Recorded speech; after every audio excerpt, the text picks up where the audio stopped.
तो दोस्तों नमस्कार, मैं हूं अनिल और रेसलिंग सुपर धमाल में आपका स्वागत है। तो दोस्तों रोमन रेंस इस साल एक बार फिर रेसलमेनिया को मेन इवेंट करने वाले हैं। रोमन रेंस को रेसलमेनिया के मेन इवेंट में ट्रिपल थ्रेट मुकाबले में सेथ रॉलिंस और सीएम पंक से भिड़ना है। पिछले 2 हफ्तों से इन तीनों सुपरस्टार्स का स्मैकडाउन में आमना सामना हो रहा है। रोमन रेंस, सेथ रॉलिंस और सीएम पंक इस हफ्ते स्मैकडाउन में एक बार फिर कुछ बड़ा करते हुए दिखाई दे सकते हैं। दोस्तों फिलहाल इस वीडियो में हम ऐसी 3 बड़ी बातों का जिक्र करने वाले हैं जो WWE स्मैकडाउन में रोमन रेंस के साथ हो सकती हैं। इसलिए वीडियो के अंत तक बने रहें और अगर आप चैनल पर नए हैं सब्सक्राइब करने के बाद ऑल पर क्लिक करें क्योंकि ये फ्री है और यहाँ आपको हर प्रकार की रेसलिंग जगत से जुड़ी हुई तमाम जानकारी मिलती है और मिलती रहेंगी। इसलिए वीडियो को लाइक करें, शेयर करें, सब्सक्राइब करने के बाद ऑल पर क्लिक जरूर करें। बात करेंगे सबसे पहली चीज, स्मैकडाउन में सीएम पंक सेथ रॉलिंस के खिलाफ ब्रॉल हो सकता है और उस ब्रॉल में रोमन रेंस की हालत खराब हो सकती है। दोस्तों आपको बता दें कि जैसा कि हमने आपको बताया कि सीएम पंक, सेथ रॉलिंस और रोमन रेंस के बीच रेसलमेनिया में मुकाबला बुक कर दिया गया है। ये तीनों सुपरस्टार्स एक दूसरे के कट्टर दुश्मन बने हुए हैं। यही कारण है कि सीएम पंक, रॉलिंस और रोमन रेंस के बीच इस हफ्ते स्मैकडाउन में ब्रॉल होने की संभावना जो है पूरी तरह से लग रही है। देखा जाए Seth Rollins, CM Punk WWE में रोमन रेंस की टक्कर के सुपरस्टार्स हैं। इसी वजह से संभव है कि ये दोनों ब्रॉल के दौरान रोमन रेंस पर दबदबा बनाने में कामयाब रह सकते हैं और रोमन रेंस की हालत काफी खराब हो सकती है। तो दोस्तों ये चीज भी हो सकती है। बात करेंगे दूसरी चीज की। दूसरी चीज क्या हो सकती है कि स्मैकडाउन में रोमन रेंस को सीएम पंक के खिलाफ अपने साथ लाने की कोशिश कर सकते हैं सेथ रॉलिंस। दोस्तों सेथ रॉलिंस रोमन रेंस से जरूरत नफरत जो है जरूर करते हैं, लेकिन सेथ के मन में सीएम पंक के लिए ज्यादा कड़वाहट है।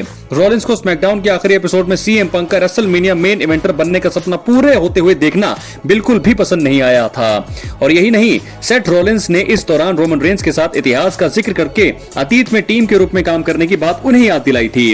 रोमन रेंस को यह चीज पसंद नहीं आई थी और उन्होंने सेथ को कहा था कि उनके बीच अब कोई रिश्ता नहीं है। देखा जाए तो रॉलिंस पंक से बदला लेने के लिए किसी भी हद तक जा सकते हैं और यही कारण है कि शायद ऐसा भी हमें दोस्तों देखने को मिल सकता है कि स्मैकडाउन में सीएम पंक के खिलाफ रोमन रेंस को उनके साथ लाने की कोशिश कर सकते हैं सेथ रॉलिंस। दोस्तों अब हम बात करेंगे तीसरी चीज का। सीएम पंक स्मैकडाउन में पॉल हेमन से फेवर मांगकर उन्हें रोमन रेंस का साथ छोड़ने को कह सकते हैं। बिल्कुल जी हां, ऐसा हो सकता है। सीएम पंक ने पिछले हफ्ते स्मैकडाउन में खुलासा किया था कि रेसलमेनिया मेन इवेंटर बनना उनका फेवर नहीं था। देखा जाए तो पॉल हेमन के रोमन रेंस का वाइजमैन होने के बाद भी उनके पंक के साथ रिश्ते काफी अच्छे हैं।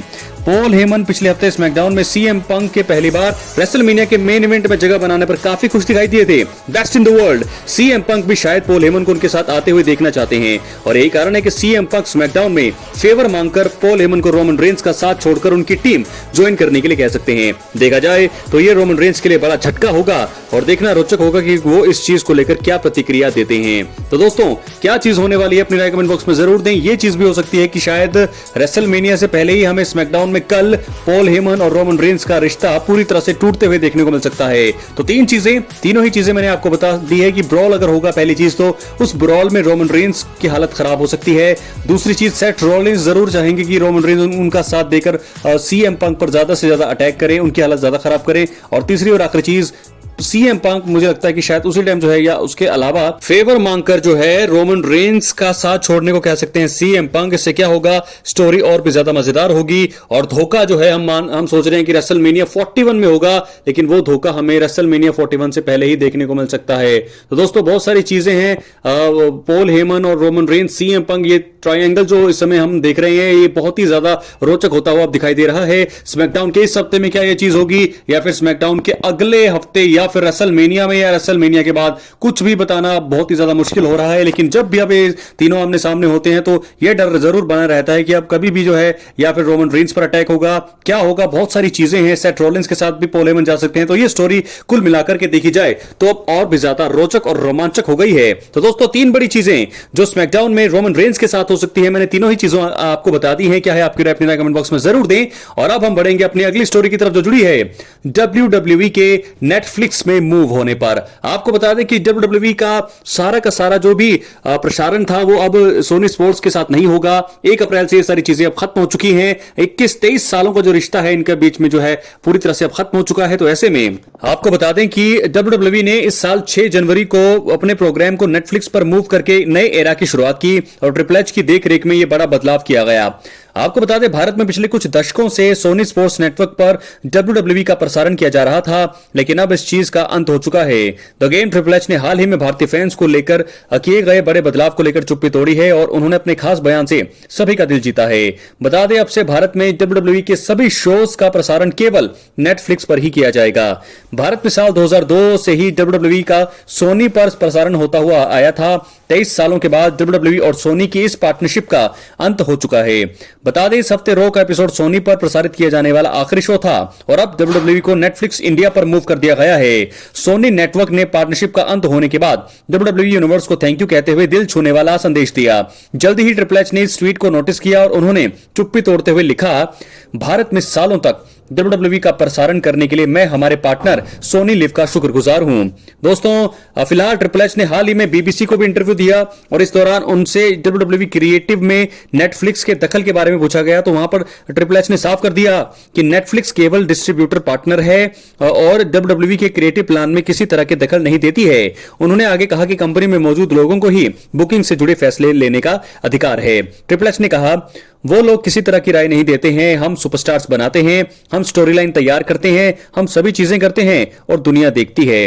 कोई NFL को यह नहीं कहता कि उन्हें फुटबॉल कैसे खेलना है, वो हमारे प्रोडक्ट को डिस्ट्रीब्यूट करते हैं। तो दोस्तों, इस प्रकार ट्रिपल एच ने तो बोल दिया है कि भारत में होगा सुनहरे युग का अंत, यानी कि सोनी लिव और सोनी स्पोर्ट्स में होता था WWE का प्रसारण, लेकिन अब ये चीजें नहीं होगी, ये चीजें होती हुई अब नहीं दिखेगी। तो ट्रिपल एच ने चुप्पी तोड़ी है और ऐतिहासिक शुरुआत से पहले बहुत अच्छे बयान यहां पर दे रहे हैं ट्रिपल एच, लेकिन अब सारी चीजें नेटफ्लिक्स पर मूव हो गई हैं। तो ऐसे में अगर नेटफ्लिक्स पर चीजें मूव हो गई हैं तो भारतीय फैंस को जो है अब यहां पर सब्सक्राइबर लेना होगा, सब्सक्राइब करना होगा, जो है पैकेज लेना पड़ेगा। और दोस्तों, मुझे लगता है कि ये जो पैकेज जो होगा, ये पैकेज हो सकता है कि यहां पर जो है 199 या 299 पर मंथ के लिए जो है भारतीय फैंस को अब WWE को देखना पड़ेगा। टीवी पर वो नेटफ्लिक्स देख सकते हैं, टीवी पर मतलब टीवी पर वो नेटफ्लिक्स एप्लीकेशन को इंस्टॉल करके वहां पर जो है उसको रिचार्ज करके जो है अपना जो है टीवी पर भी WWE देख सकते हैं, लेकिन नेटफ्लिक्स पर पूरी तरह से WWE मूव हो चुका है दोस्तों। तो ऐसे में अब आप कभी भी टीवी पर यानी कि सोनी स्पोर्ट्स नेटवर्क पर अब आप इसे नहीं देख पाएंगे। क्या है आपकी राय? अपनी राय कमेंट बॉक्स में जरूर दें। चैनल पर नए सब्सक्राइब करने के बाद ऑल पर क्लिक करें, क्योंकि फ्री है और यहां आपको हर प्रकार की रेसलिंग जगत से जुड़ी हुई तमाम जानकारी मिलती है और मिलती रहेंगी। तो दोस्तों, 2 स्टोरी मैंने कवर की है आज की वीडियो में।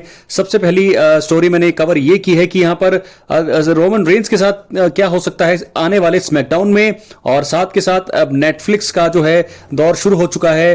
WWE नेटफ्लिक्स पर आएगी, अब कभी भी जो है हम टीवी पर इसको नहीं देख पाएंगे। तो उसके बारे में भी मैंने आपको बता दिया है। क्या है आपकी राय? मेरा कमेंट बॉक्स में जरूर दें।